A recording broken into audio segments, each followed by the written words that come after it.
ជំរាបសួរពុកម៉ែបងប្អូនថ្ងៃនេះនាងខ្ញុំមកជៀនត្រីសមុទ្រញ៉ាំទៀតហើយជៀនត្រី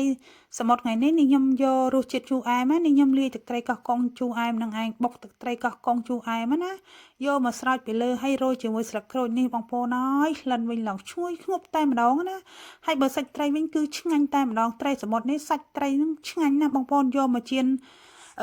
ជូរអែមនេះធានាថារសជាតិឆ្ងាញ់បើបងប្អូនអត់ធ្លាប់ធ្វើញ៉ាំអាចសាកល្បងបានធានាថារសជាតិឆ្ងាញ់តែម្ដងញ៉ាំជក់មាត់ណាបងប្អូនឆ្ងាញ់ណាស់ដាក់ហើយត្រីដែលយកមកជៀនហ្នឹងគឺត្រីកតុយរឹងនេះខ្ញុំជាអាកន្លែងកតុយវានឹងចេញហើយក៏វះ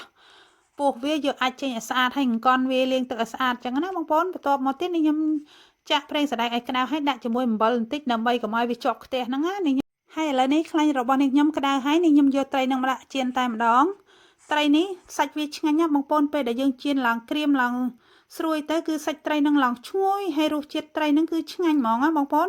ឥឡូវនេះខ្ញុំចាប់ផ្ដើមប្រែមួយចំហៀងទៀតហើយដើម្បីឲ្យវាឆ្អិនមួយចំហៀងទៀតណាហើយឥឡូវនេះខ្ញុំក៏យកពេលហ្នឹងមកបុកទឹកជ្រលក់សិននេះខ្ញុំមានខ្ទឹមសខ្ទឹមក្រហមហើយនិងម្ទេសស្រស់ស្លឹកក្រូចបន្តិចដែរហើយនិងក្រូចឆ្មានេះខ្ញុំដាក់3គ្រាប់ហ្នឹងឯងបងប្អូនឥឡូវនេះរៀបចំគ្រឿងត្រូវទុកមួយឡែកសិនហើយក៏យកត្បាល់មកដាក់បុកតែម្ដងទៅនេះខ្ញុំដាក់ខ្ទឹមសនិងម្ទេសស្រស់ហ្នឹងបុកមុនណានេះខ្ញុំបុកយកម៉ត់មកល្មមទេអត់ឲ្យម៉ត់ខ្លាំងទេបងប្អូនមកម៉ត់ល្មមទៅបានហើយបន្ទាប់ពីនេះខ្ញុំបុកខ្ទឹមក្រហមខ្ទឹមសនិងម្ទេសស្រស់នឹងម៉ត់មកល្មមហើយនេះខ្ញុំក៏យកខ្ទឹមក្រហមហ្នឹងមកដាក់បុកជាមួយគ្នាតែម្ដងនេះខ្ញុំគ្រាន់តែជ្រុំវាមកល្មមទេអត់ឲ្យម៉ត់ពេកទេណាបន្ទាប់មកទៀតនេះខ្ញុំដាក់អំបិលបន្តិចវាចេងបន្តិចដែរបងប្អូនតែនេះខ្ញុំភ្លេចថត់ហើយក៏ដាក់ជាមួយស្ករត្នោតនឹងចូលណាហើយច្របាច់ក្រូចឆ្មាចូលទាំងអស់តែម្ដងទៅហើយធ្វើទឹកត្រីកោះកុងជូរអែមនេះបងប្អូនដាក់ស្ករត្នោតបានឆ្ងាញ់នេះខ្ញុំលាយជាមួយទឹកជាយើងបន្តិចដែរណាបងប្អូនហើយបន្ទាប់ពីដាក់ទឹកត្រីរួចហើយនេះខ្ញុំក៏កូរគ្រឿងនឹងឲ្យវារលាយសព្វចូលគ្នាហើយភ្លក់យករសជាតិជូរអែមមកឆ្ងាញ់ទៅជៀនត្រីនេះបងប្អូនបុកជាមួយទឹកត្រីកោះកុងយករសជាតិជូរអែមយកទៅស្រោចពីលើត្រីហ្នឹងគឺរសជាតិឆ្ងាញ់ណាស់បងប្អូនហើយរសជាតិត្រីហ្នឹងពេលដែលយើងដាក់ជាមួយទឹកត្រីជូរអែមនឹងចូលបងប្អូនហើយធានាថារសជាតិឆ្ងាញ់ប្លែកហ្មងឆ្ងាញ់ជាងត្រីទឹកសាបទៀតបងប្អូនពេលដែលយកមកជៀនជាមួយទឹកត្រីកោះកុងដាក់ជូរអែមអញ្ចឹងណាឥឡូវនេះឆ្អិនហើយនេះខ្ញុំក៏ចាប់ផ្ដើមដួសប្រេងសណ្ដែកឡើងបន្តិចទៅហើយក៏យកទឹកត្រីដែលយើងបានលាយហ្នឹងយកមកដាក់ឆាតែម្ដងឆាចុះឆាឡើងឲ្យវារាងដាច់ទឹកតិចទៅក៏លោកត្រីនឹងចុះឡើងណាតែនេះខ្ញុំភ្លេចត្រង់ចំណុចដែលនេះខ្ញុំត្រឡប់សាច់ត្រីនឹងជាមួយគ្រឿងក្រៅនឹងដំបូងណា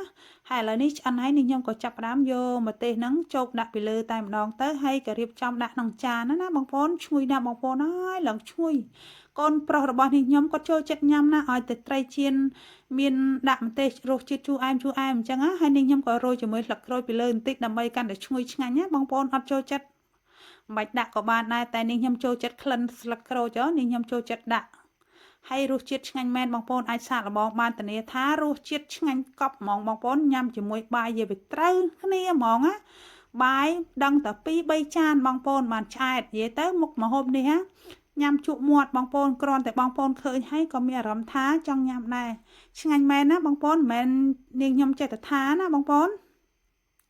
ឥឡូវនេះក៏ចាប់ផ្ដើមភ្លក់សាច់ត្រីមើលបងប្អូនហើយដាក់ចូលមាត់វាមានជាតិក្លិនសាច់ត្រីនឹងឡើងឈ្ងុយតែម្ដងញ៉ាំហើយវីដេអូរបស់នេះខ្ញុំក៏បានមកដល់ទីបញ្ចប់បើពុកម៉ែបងប្អូនពេញចិត្តនៅវីដេអូរបស់នេះខ្ញុំកុំភ្លេច follow page ឬក៏ជួយ like ជួយ share នេះខ្ញុំម្នាក់មួយផងហើយនេះខ្ញុំក៏សូមជូនពរដល់ពុកម៉ែបងប្អូនឲ្យមានសុខភាពល្អនេះខ្ញុំក៏សូមអរគុណសូមជម្រាបលាបាយបាយ